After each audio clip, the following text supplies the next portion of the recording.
How are we doing, ladies and gentlemen? It's your man Nex here. Have you ever looked at some of the events in Game of Thrones and thought, shit, if that scenario would have played out any differently, we would be watching a completely alternate story. In today's video, I'm going to name my top 5 events with alternative outcomes that would have massively changed a Game of Thrones. Very quickly though, I can see that even though there is an extremely large number of YouTubers that keep returning to the channel, 96% of you haven't hit the subscribe button yet. So if you're like me and you need that Game of Thrones content in between seasons, then make sure you support the channel by hitting that red button. Also, make sure that you have the notification bell checked so that you don't miss any new uploads. Now then, let's move on to our top 5 video. Coming in at number 5, Jeor Mormont survives the fight at Craster's Keep and returns to Castle Black. The most obvious change this would have had on the show is that Jon Snow would not have become the 998th Lord Commander. Certainly not for some time anyway, as Old Bear Mormont still had some life in him. This would have meant that Jon would not have been able to go to Hardhome to save the wildlings, because let's face it, Jeor Mormont and Jon Snow would not have seen eye to eye with Jon's plan to let the wildlings pass through Castle Black. After all, Mormont knew Craster was sacrificing his sons to the Great Others. Assuming that everything else in Westeros plays out the same way, Winterfell and the North would have remained in the control of the Boltons, as there would have been no Wildling army to fight in the Battle of the Bastards. Goodness knows what barbaric torture Rickon would have endured. If this is how events would have turned out, Westeros would have been slim pickings for the Night King and the White Walkers. Next up, at number 4, Stannis Baratheon wins the battle at Blackwater Bay. If Stannis was victorious, then right after the battle, there is no doubt that he would have taken his place on the Iron Throne and become king. And it's almost certain that his first act as king would have been to have Joffrey, Cersei, Tywin and Tyrion killed, with Tommen most likely becoming a ward. Littlefinger would have had his part in the Great Game swiftly ended, as he would have been likely placed in the Black Cells or even killed for his ingenuity in uniting House Lannister and House Tyrell. From there, Stannis would have demanded that the Lords of Westeros swore their fealty to the new crown, with the North, the Rock and the Reach all looking to be in doubt.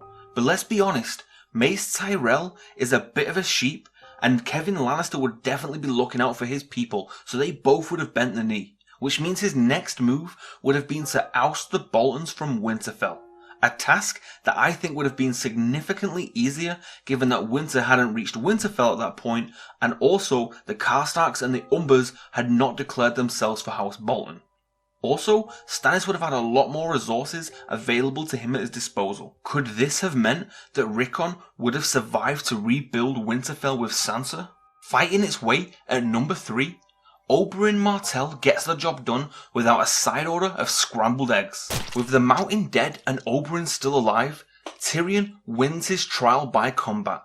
The Mountain would probably not be in a condition to be brought back, but more importantly, Tyrion and Varys would not have to flee King's Landing across the narrow sea. Given these changes of events, Tyrion would most likely have not caught his father in the act with Shae, which means that Tywin would still be Hand of the King.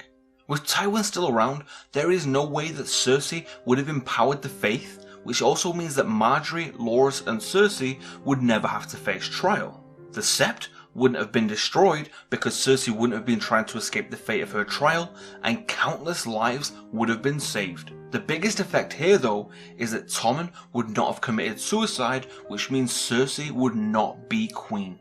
Just missing the cut at number 2, Khal Drogo doesn't die from his scratch. The immediate change here is that with Drogo still alive, Daenerys and her loyal blood riders aren't forced to roam the wilderness until they happen upon Qarth, and Daenerys would still be pregnant with Rhaego. Such a change in the story would have completely removed the whole Slavers Bay plot, as Daenerys would never travel to Yunkai or Meereen, and she would never go on to acquire the Unsullied or the Second Sons. In fact, she would go on to give birth to her son Rhaego, and we have already been gifted with a vision in the House of the Undying as to how that scenario would look. The way I interpret this scene is that you have this legendary warlord who looks to have found his peace right at home with his family, and the longing that is written all over Daenerys when she walks into that tent and sees them, it's like she would give anything to stay in that moment forever. Would Daenerys have been happy to give up her quest for the throne in exchange for settling down with her family? Getting the top spot at number 1, Ned Stark keeps his head on his shoulders by listening to Renly Baratheon. No, wait up, we can do better. Bran Stark never walks in on Cersei and Jaime having sex. Tell you what, let's go straight to the tippity top. Lysa Arryn doesn't poison her husband, Jon Arryn. This has to be the mother of all snowballs, and all thanks to one of the game's greatest players, Peter Baelish, aka Littlefinger. He manipulated Lysa Arryn so much that she ended up poisoning her own husband and trying to pass it off as conspiracy by the Lannisters. What wife would trust you the way I've trusted you? You gave me those drops and told me to pour them into Jon's wine, my husband's wine. When you told me to write a letter to Kat, telling her it was a Lannister. Little did she know that Jon Arryn was about to cover the holy grail of all secrets that would have completely reshaped everything. If Jon Arryn wasn't killed, it was almost certain that he would have found the proof he was looking for that Jaime and Cersei were having an incestuous relationship, and he would have told King Robert for sure. Even when he was on his deathbed, they were paranoid whether Jon had already spilled the beans about their sordid affair. In Jaime's own words, "If you told the king, both our heads would be skewered in the city gates by now." And no doubt, any other Lannisters would have been banished from King's Landing. With Jon Arryn still alive, Ned would never have become Hand of the King, and all the misery that was bestowed on the North would never follow suit. With Eddard Stark still Lord of Winterfell, you can bet that he would have come to the aid of Castle Black and the Wall when the wildlings were attacking, especially if Jon Snow still took up the Black. And overall, the entire realm would have prospered greatly compared to how things are now. With the Seven Kingdoms in a much stronger balance, would they have been able to unite and fight against the White Walkers together in what will surely be the war for Westeros? As always, thank you for watching and let me know your thoughts on the top 5. Also, if you can think of any other events that had there been, a slightly different outcome that it would have impacted the story, then make sure you share them with us in the comments below. Until next time guys, take it easy.